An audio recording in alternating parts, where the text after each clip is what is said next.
Hello there, my name is Ellen Okran and you're tuned into JSN 24 Live Sports News. Coming up in our headlines for today, AFCON 2025, Lifeless Black Stars qualification hopes in jeopardy after defeat to Sudan.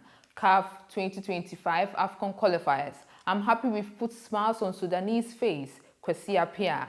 Uganda secures 2-1 victory, ending South Sudan qualification. The 2024-2025 Women's Premier League season launch. Asante Kotoko arrive in Ghana without two Sudanese players. Now to our stories in detail. Ghana hopes of being at the 2025 Africa Cup of Nations hits a snag following a defeat to Sudan on Tuesday, October 15th. The Black Stars fell to a 2-0 loss at the hands of the Falcons of Jadin in Libya on match day 4 of the qualifying series. Ahmed Hamed Moumoun opened the scoring for the Falcons of Jadin in the 62nd minute following a failed clearance in the Ghanaian box leading to a mix-up.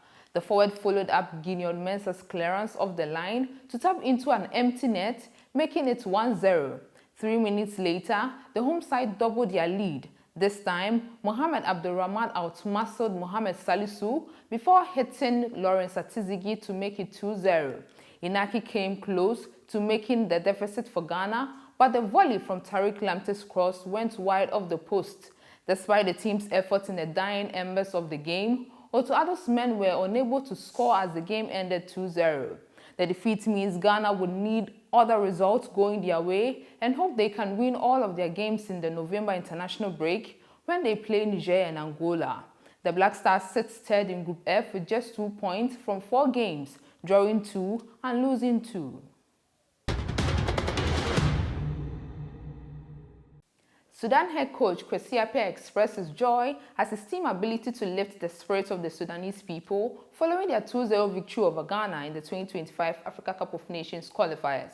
The Falcons of Jadin secured the win on Tuesday afternoon at the Martyrs of February Stadium in Benghazi, Libya, during the round of 4 series of the game. In his post-match comment, Appiah acknowledged the unfortunate situation for Ghana, but emphasized the excitement at being able to bring smiles to the faces of the people in the war-torn Sudan. Quote, "It's unfortunate for Ghana.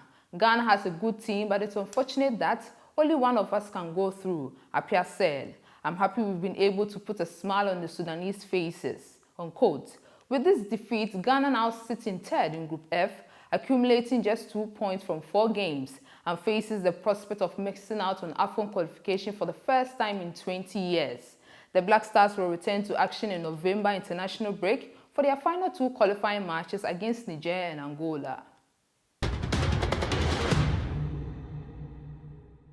South Sudan and Uganda played out a tense, fast-paced encounter with both teams scoring early goals before Uganda clinched a crucial 2-1 victory in the second half. The game started energetically with Uganda taking the lead in the 16th minute through Amidu, who capitalized on a defensive error from South Sudan to slot the ball home. However, South Sudan responded swiftly, finding an equalizer just 5 minutes later when Juma's strike brought the match level at 1-1 by the 21st minute. The equalizer set the tone for the competitive first half, which ended with both teams heading into a break at a stalemate. In the second half, Uganda intensified their pressure, determined to secure the win. Their effort paid off in the 66th minute when the Cranes' persistence forced South Sudan into a mistake, leading to a crucial own goal by Lekki that restored Uganda's lead. Despite South Sudan's attempt to equalize again, Uganda held on for the victory. With this win, Uganda now tops the group and is in the strong position to qualify for the next stage. Unfortunately for South Sudan, the loss ended their hopes of progressing further. The 2024-2025 Malta Guinness Ghana's Women's Premier League season has been launched ahead of its commencement this weekend. The launching at the conference room of the Ghana Football Association saw the attendance of GFA executives, Malta Guinness Ghana executives and representatives from some of the clubs.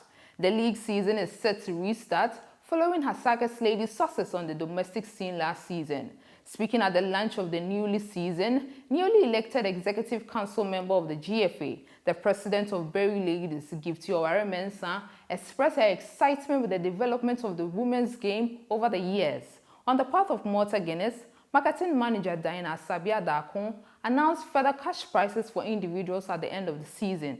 Quote, "In further support of excellence, this season we are proud to introduce special cash awards for best player in both the southern and northern zones, as well as the best coach of the season," she said. This initiative is aimed at recognizing and rewarding the hard work and commitment that players and coaches contribute to the growth of the league. Unquote. The best player in the southern and northern zone will receive 10,000 cedis each, while the best coach also take home 10,000 cedis. The new Malta Guinness Ghana Premier League season will commence on Friday, October 18th, 2024. On our last story, Asante Kotoko returned to Ghana after their trip to Washington for the Capital City African Cup. The team is missing two Sudanese players, Esmat Abdul Hamed Mohamed and Abdul Karim Yaouf Yagob. The duo left the team's hotel without permission on Friday, October 11th and have not been heard from since. Their absence has raised concerns, prompting the club to notify law enforcement authorities in the United States as they seek to ensure the players' safe return. In a statement released on Sunday, the club expressed regret over the situation, saying, quote, "Asante Kotoko SC regret to inform our supporters and the public that two players, Esmat Abdul Hamed Mohamed and Abdul Karim Yaouf Yagob, both Sudanese nationals, are currently missing from the camp." Unquote. Kotoko faced challenges in securing visas for their full squad, which resulted in the formation of the Ghana West DC Select side. The team, featuring 5 Kotoko players among others, went on to win their match against DC United 2-1. This is all I have for you for now. Do like and subscribe. I'll be back with more.